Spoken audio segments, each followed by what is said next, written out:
Have resumed recording. All right.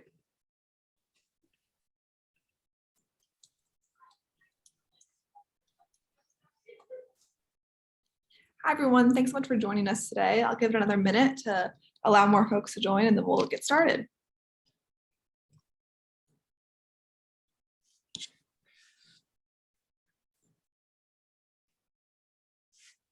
And if everyone could stay on Zoom while the congressman gets his remarks, and then we'll open it up for questions, that'd be ideal.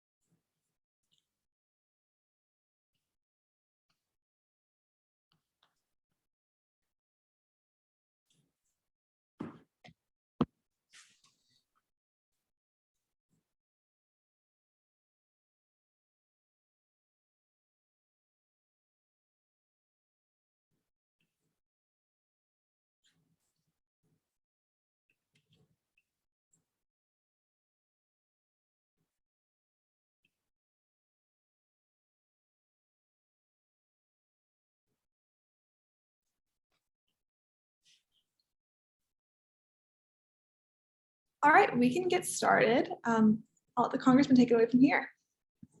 Thanks, Anna. I appreciate everybody joining. I am speaking to you from Fall River this morning about the community project requests that were funded as part of the FY 2022 budget that we approved last week. It's an exciting point for us. Too much of politics is about performance and pitting people against each other.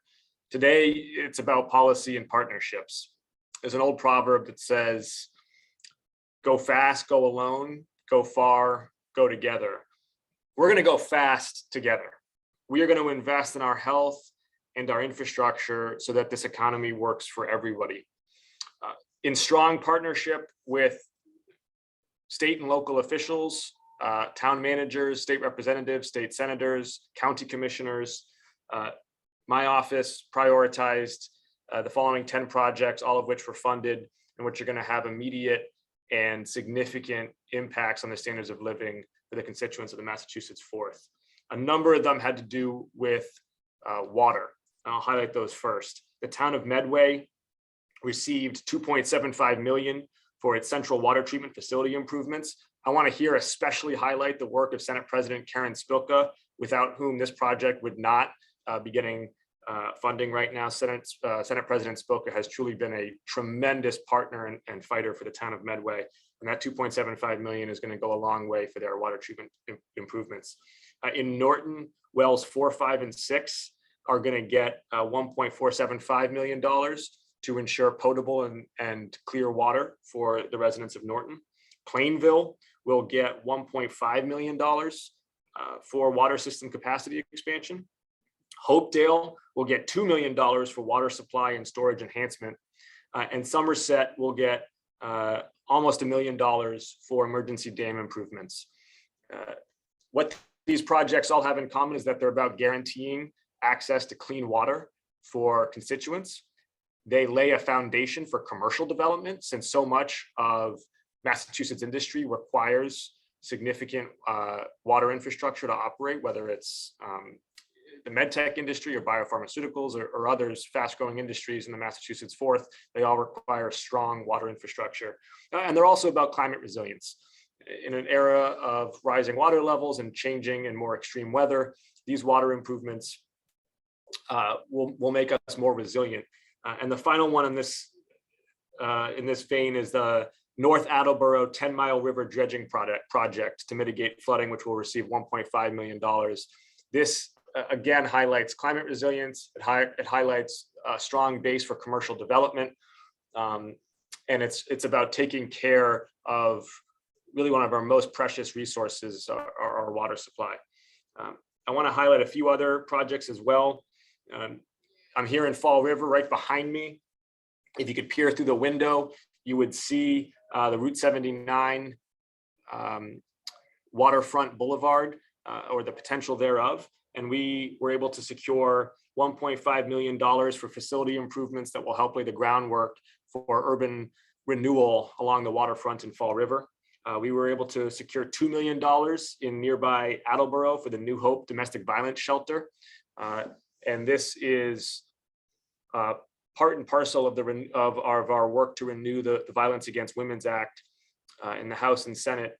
We need to ensure that those who are fleeing domestic violence or other unsafe habitational conditions have a secure place where not just they can go, but where they can bring their family to go. And that is providing a standard of living that is dignified and that gives them a new start in life. And then the final two is also in Attleboro, $500,000 for the Manat Community Health Center Satellite Clinic. Manat is a safety net health provider who has been on the front lines of COVID and of treating underserved populations for years now. They have close partnership with the Boston Medical Center, and opening up their satellite office in Attleboro is just going to expand their catchment area and enable them to provide critical life-saving, life-enhancing services to those most in need.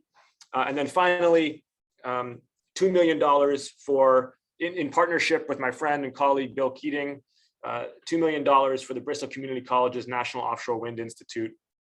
Senator Markey was also a critical partner here.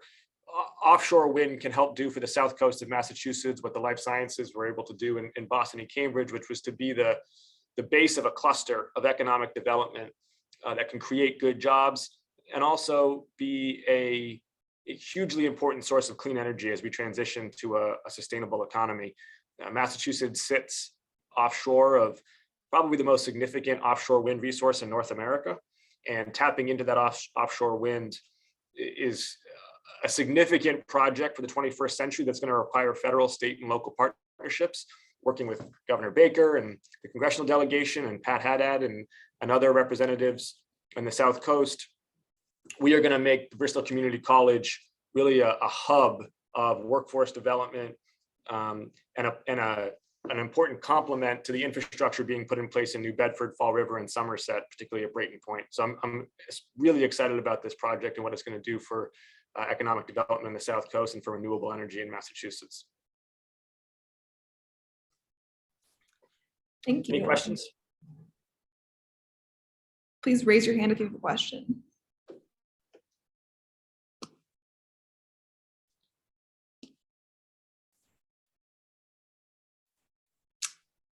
Hi, Keith.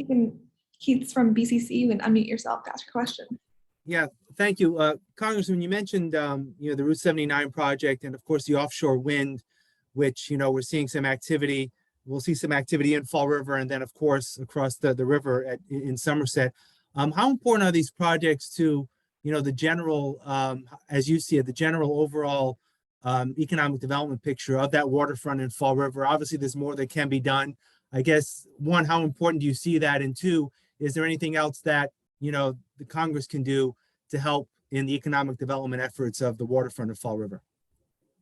Sure. So, and here really the mayor and the state delegation for Fall River are more engaged in the day-to-day work and frankly should have outsized say in this more than I do.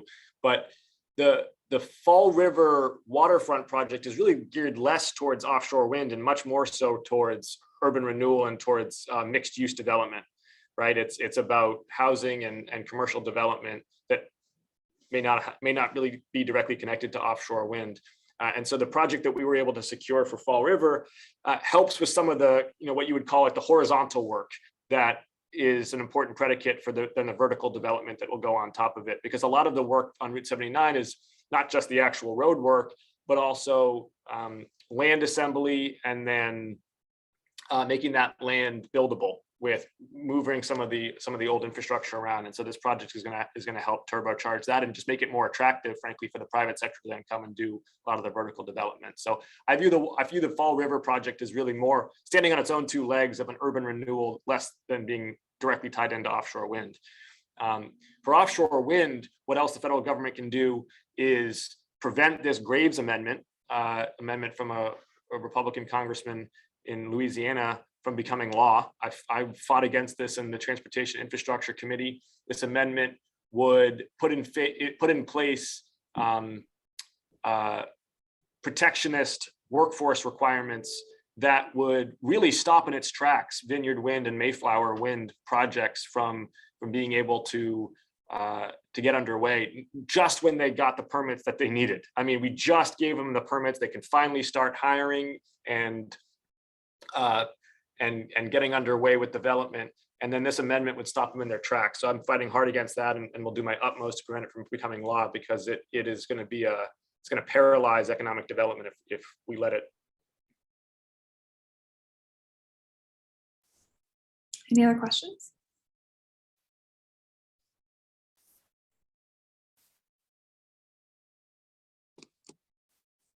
Feel free to unmute yourself too, just to ask. We prefer to do that.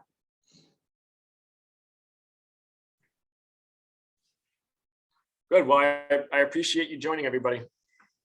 Thanks, everyone. Thank you.